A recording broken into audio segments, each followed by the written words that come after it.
voltando do nosso rápido intervalo com a já tão famosa e sempre presente colinha, que nada mais é que a materialização, o resumo das pesquisas que fazemos, né, com a participação dos nossos amigos espirituais, que de forma intuitiva nos aconselham, faça isso, pegue aquilo, procura ali. E quando você está pesquisando, os materiais chegam até nós, né? Graças a esses amigos espirituais. Eu sempre serei grato a eles e sempre estarei agradecendo a todos. Gratidão eterna pela paciência e pelo farto material que faz chegar até nós. Após este vídeo, Magneide fará suas observações, sua prece encerrará a noite e depois o espaço estará democraticamente aberto para que cada um possa compartilhar o seu conhecimento com todos nós, enriquecendo a nossa noite de estudos. Para não nos alongar, vamos já à pergunta 670. A pergunta é a seguinte. Perdão, senhores. Os sacrifícios humanos feitos com uma intenção piedosa foram alguma vez agradáveis a Deus? Materialização, que é muito interessante essa pergunta. Quantas não foram as vezes que ouvimos e falamos de boa intenção o inferno está lotado, não é? Foi sem querer, que não sei o quê. Quantas vezes não foi usado isso? Então, de boa intenção, o inferno está cheio. Como diria minha avó, como disse minha mãe, e como falo eu também. Jamais um sacrifício feito atentando contra a sua vida ou a vida de terceiros, impondo sacrifícios físicos sem o menor sentido, será agradável a alguém. Quando fala-se olho por olho, dente por dente, é algo que ficou num passado bem distante. Hoje entendemos que isso não passa de vingança. Muitos dos sacrifícios foram para, como poderíamos dizer, acerto de contas pessoais, né? Mas, voltando aqui, devemos lembrar, somos uma criação de Deus, e como forma de nos igualarmos na criação, nos criou simples e ignorantes, contudo, todos com as mesmas oportunidades, para o desenvolvimento dos valores por ele determinado para nós. Processos difíceis de serem vencidos. Toda subida exige esforço e o Senhor já nos fez assim para nos dar oportunidade de conquistar a nossa vida transitória, a nossa felicidade, né? Os valores por ele determinado, que são para nós processos difíceis, que são que as nossas correções do pretérito, né? Todo mundo nasceu simples e ignorante. Todo mundo sentou na cadeira do pré-primário, né? Todo mundo aprendeu o beabá. Só que, como dizem, né? Todos sabem escrever, mas as letras de uma forma diferente. Cada qual teve uma chance. Um foi melhorando, foi melhor que o outro. Todos foram para o primeiro ano. Aí alguns desistiram, saíram da escola. Então essas jornadas foram se tornando difíceis para cada um de nós. Conforme o quê? Aquilo que achávamos correto no pretérito. Então, todos nós tivemos as mesmas chances, as mesmas oportunidades. Isso é muito importante frisar. Ele não deu vantagem para ninguém, né? Ele deixou todo mundo igualzinho. Abriu a fita da corrida, da mesma forma, todos saíram andando junto. Só que alguns se destacaram, melhor dizendo, aprenderam com maior facilidade do que outros. A vida é assim. Deus nos fez para o bem e somente nos deseja o amor. Porém, o que passamos para alcançar essa estabilidade são testes, os quais julgamos ser infelicidade. Ainda classificamos dessa forma, né? Dado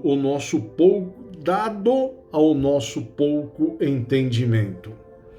Ele cria um planeta para nos hospedar.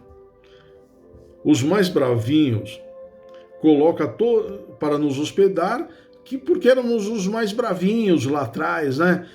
viemos de outras estalagens, como poderiam dizer, né? Coloca todas as condições para ocorrer a vida em plenitude, nos cerca de belezas naturais, recursos naturais, coloca uma estrela para nos aquecer, dar a vida, que é o Sol, para descansar, coloca um satélite e para a nossa contemplação de cada um de nós, a nossa famosa Lua.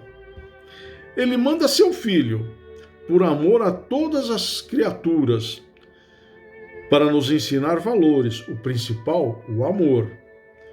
Posto essas pequenas considerações, podemos até aceitar que no passado, pela nossa falta de evolução moral, achássemos tudo natural, normal, mas jamais Deus.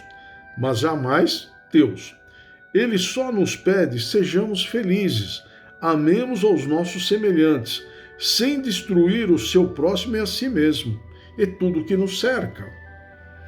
Aí vem um mentor.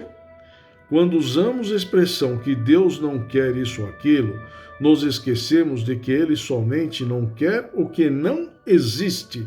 O Senhor Todo-Poderoso deixa que aconteça tudo que a história nos revela, para a educação da humanidade, de modo que todos os povos encontrem a si mesmos, sentindo a necessidade de viver somente no bem, experimentando o que chamamos de mal.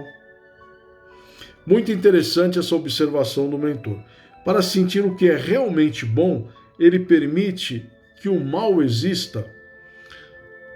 O mal existe ou é a ausência do bem?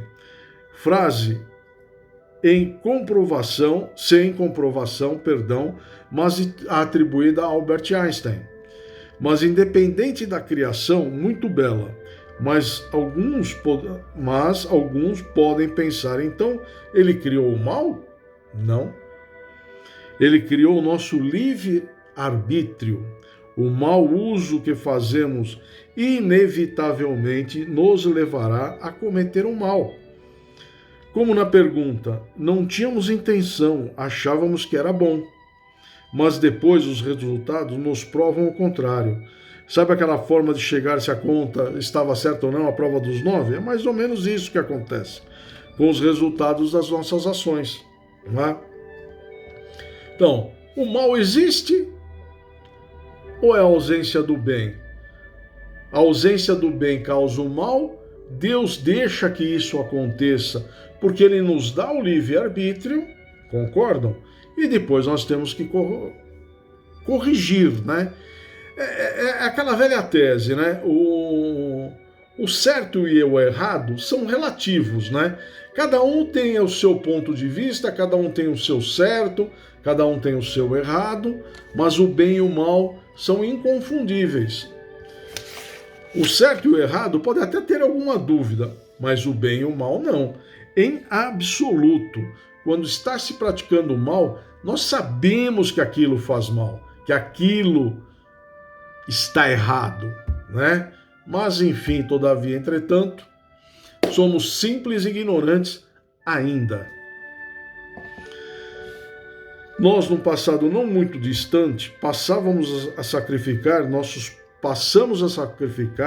nossos próprios irmãos, oferecendo aos deuses esse sacrifício para acalmar sua fúria, depois de praticarmos o sacrifício dos animais.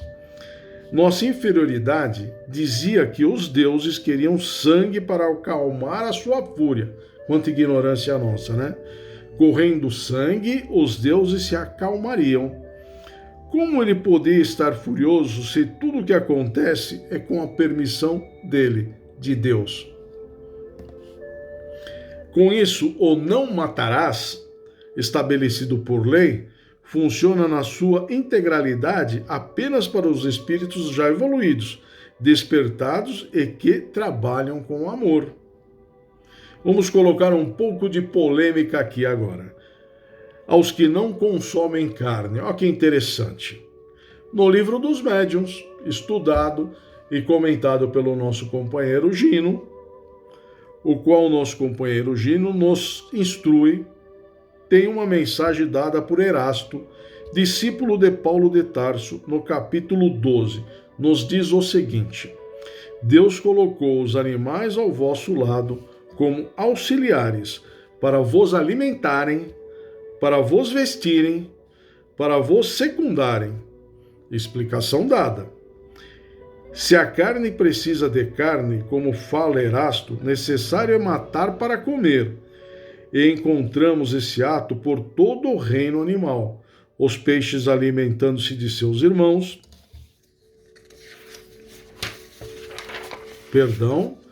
assim também os animais das matas, os pássaros, etc.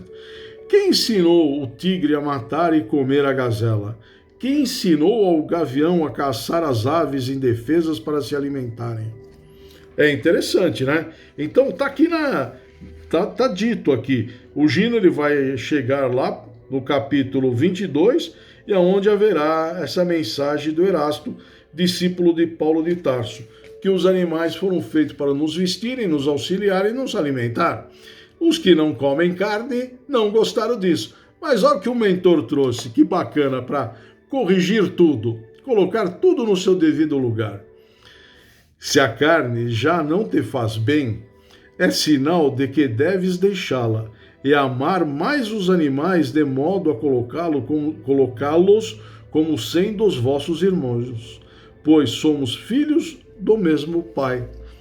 Tenho certeza que muitos torceram o nariz. Mas como? Está falando aí de matar o bichinho para nos alimentar? Aí vem um mentor falando, se a carne já não te faz bem, é sinal de que deves deixá-la e amar mais os animais de modo a colocá-los como sendo os vossos irmãos, pois somos todos filhos de um mesmo Pai. Maravilhosa resposta. Então, que me perdoem quem escutou só ali, parou já ali, falou, não vou ouvir mais nada. Vai ao complemento. Bom, meus amigos, com isso encerramos essa pergunta 670.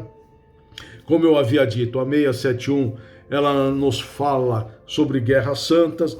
O material é um pouco extenso, vamos resumi-lo, mas ficaria deveras longo a nossa noite, que não seria um fardo ficar com vocês, mas temos a nossa querida Magneide fazendo as suas observações de encerramento, temos o espaço depois democraticamente aberto, e eu só tenho que agradecer a cada um de vocês a paciência de me receber em seus lares, e foi um prazer inenarrável contar com cada um dos nossos companheiros em meu lar. Fica um grande beijo a todos, até a próxima. Tchau, fiquem com Deus.